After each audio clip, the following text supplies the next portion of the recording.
இந்த உணவுக்கு பதிலாக இந்த உணவை சாப்பிட்டீங்கன்னா உங்களுக்கு நல்லது உங்க டயட்டுக்கு அப்படிங்கிற தகவல் உங்களுக்கு எங்கிருந்து கிடைக்கிறது? ஐயோ வேணாம், சும்மா சொல்லு. அசிங்கமா இருக்கும். ஏஐல இருந்து கேக்குறோம் சார்.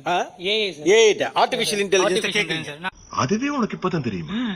கங்க்ராச்சுலேஷன்ஸ். டாக்டர் கிட்ட போய் கேக்குற ரேஷியோ விட நாங்க ஈஸியா எங்களுக்கு ஆக்சசிபிள் எங்கன்னு பார்த்தா ஏஐ கிட்ட எங்களுக்கு ஆக்சசிபிள். ஓ அப்படியா விஷயம்? ஒரு நிமிஷம். ஓகே, இப்போ இந்த ஏஐ டூல்ஸ் வழியாக உங்களுக்கு இந்த ஃபுட்டை பத்தி கேட்கறவங்க, டயட் எல்லாம் கேட்கறவங்க எவ்வளவு பேர்?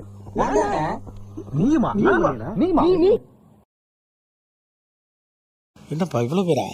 எல்லாருமே அட்டென்ட் பண்ணீங்க. ஏஐட்ட எனக்கு இந்த பிரச்சனை, நான் என்ன உணவு சாப்பிடணும்னு கேட்பது சரியா தவறா? கேட்டியா சிவாபி? தவறு.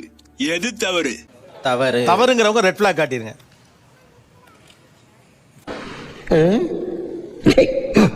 அதாவது ஜென்ரலா ஒப்பீனியன் சொல்லுமே தவிர இந்த இண்டிவிஜுவலுக்கு இதுன்னு அதனால வந்து கொடுக்க முடியாதுன்னு ஒண்ணு. அப்படி பச்சையா சொல்ல முடியாது, ஒரு யூகமா சொல்லலாம். ரெண்டாவது சார், நிறைய டெத்ஸ் இந்த ஏஐனால நடந்திருக்கு சார்.